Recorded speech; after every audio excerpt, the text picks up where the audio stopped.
நான் சுமப்பதினால் இதயமும் கருவறைதான் மனதால் நானும் அன்னையே மறவேன் என்றும் உன்னையே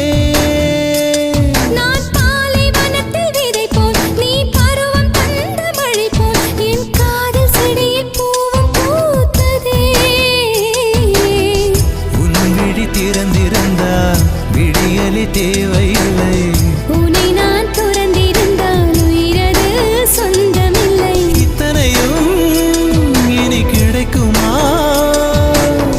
கிடைக்கும் கிடைக்கும் நான் கூட சொல்கிறேன் அழகே பிரம்மனிடம் மனு கொடுக்க போயிருந்தேன் நீ என் மனைவியாக வேண்டும்